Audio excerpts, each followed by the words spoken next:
ndayu ñaawteef yi. xam nga lan mooy ndayu ñaawteef gën di mi def moo ni jullit du fen te Sénégal boo nee fen ñun la synonyme mooy Sonko xale yi waxatuñu sax ndax da ngay neew léegi da ngay Sonko la ñuy wax dama ne bu dee anti valeur am na ci dëkku diine bii nga xam ne dafa am ñu gëm christianisme am ñu gëm musulman Ousmane Sonko mooy anti valeur voilà Ousmane Sonko mooy anti valeur ndax du wax waroo leen wax lenn loo xam ne dafa war a jëm Samba Ndong s'il vous plaît yéen ñëpp xoolal non comme il parle ainsi on lui répond ainsi waaw léegi non déglu leen non Der déglu leen nag may jàppale ci élection du ma la tax xam nga Der dama lay sant ay ca waa Ngoné oui xam nga déjà li mu mujj wax rek mooy bu ñëpp yamee am ñu gedd seen cër ndax olof dafa ni boo dul bëy bu say morom di jar bëy njëgu bëy nga ñun bi ñu waxee fii sànq man de personnellement bu waxee ni que kenn ci ñun attaqué wul Pastef transhumant yi la ñu attaqué alors c'est archi faux j'ai pas dit ça quand je donnais l'exemple du chef de l'État ne chef de l'État bañ na ko ba korité jot imam toog mu yëkkati ko parce que dafa xam ni que dafa am une mission de pédagogie dafa war a jàngale par l'exemple dafa war a joxe de bons exemples dafa war a nekk nit koo xam ni ci taxawaayam sénégalais buñ dañu mën a roy ci moom lu rafet ma ni waxaat ni leen ki nga xam ni dafa encourager ce phénomène là noo ko tuddee mooy supporter transhumant soutien mooy nit mën a nekk ci liste ak ay nawleem bàyyi leen fa wor leen ma ni ki nga xam ni tey mooy incarner ces antivaleurs s'appelle Ousmane Sonko je l'ai dit tout à l'heure Ousmane Sonko rek mënul nekk problème mu Sénégal wëlbatiku doon solution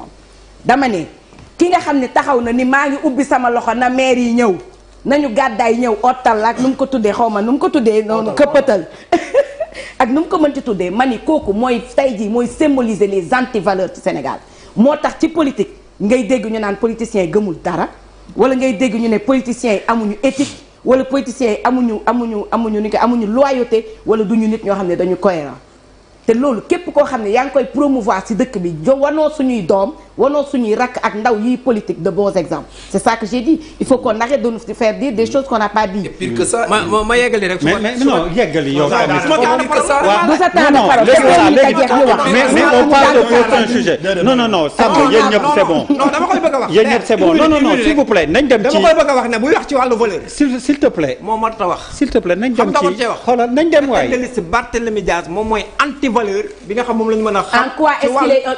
est-ce qu'il est war Ousmane Sonko bëccëgu na rek kam bàyyi ba ne ko ràpp te mu génn dal ci kaw Barthélémy Dias moo ko def donc aujourd'hui c'est pas à vous de donner yow Ousmane Sonko yéen a war a joxe exemple yéen a war yéen ci boppam yéen a war Ousmane Sonko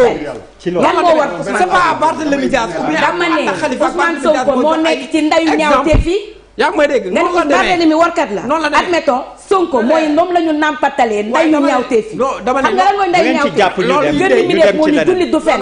te Sénégal boo nee fen ñun la synonyme mooy Sonko xale yi waxatuñu sax ndax da ngay neew léegi da ngay Sonko la ñuy wax dama ne bu dee anti valeur am na ci dëkku diine bii nga xam ne dafa am ñu gëm christianisme am ñu gëm musulman Ousmane Sonko mooy anti valeur voilà Ousmane Sonko mooy anti valeur ndax du wax waroo leen wax lenn loo xam ne dafa war a jëm Samba Ndong s'il vous plaît yéen ñëpp xoolal non comme il parle ainsi on lui répond ainsi yéen da ngeen wax ni il faut le connaître man ngeen di ay fenkat bu ñu dee warkat ngeen di fenkat di njaalookat ndax yéen la ñu fekk yéen la ñu toppee njaaloo ci dëkk bi ngeen di warkat di njaalookat et on ira jusqu'au bout bu dee ñi nga ko bëgg non yaa wax ma tontu la yaa wax ma tontu la xam nga booy wax di nga xam li ngay wax waaye Ousmane Sonko den ko war bëccëgu nar a kam yéen ngeen fen Sénégal yi bëccëgu nar kam den ko war bëccëgu nar a kam ngeen di fen Sénégal yi alors on passe au prochain point s'il vous plaît prochain point bi Bamba s'il te plaît xoolal yéen ñaar ñëpp génn leen ci kii boobu ngeen dugg waaye Samba non sa bàyyi non bu ci xoromal s'il vous plaît yéen ñëpp xoolal coupé nañ seen ngeen kii bëgguma ci woon yegg mais def nañ ko léegi xam nga ni ñuy def prochain point bi ma leen interpellé mooy li ñuy wax foofu laa la waxoon xam nga buñ ci demoon lii yëpp du am jàpp si rek ñuy avancer étape par étape est-ce qu'il y a un sujet tabou dans une république le problème en est que da ngeen nekk mais man li ma gis mooy disqualifié xam nga le problème mi ngi campagne le problème est simple le problème de Pastef est simple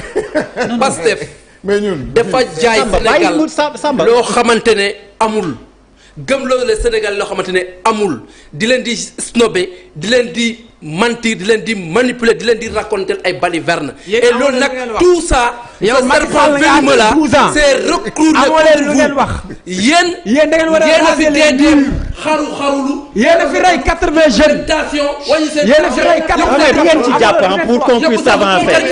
Samba yéen a fi rey 80 jeunes. non yéen a fi rey 80 jeunes. xoolal amoo leen lu ngeen wax. Samba yéen a sàcc suñu alal askan wi yéen a fi rey 80 jeunes na leer. Samba yéen ñëpp Samba amu leen yéen ñëpp amu leen Samba amoo leen lu ngeen wax.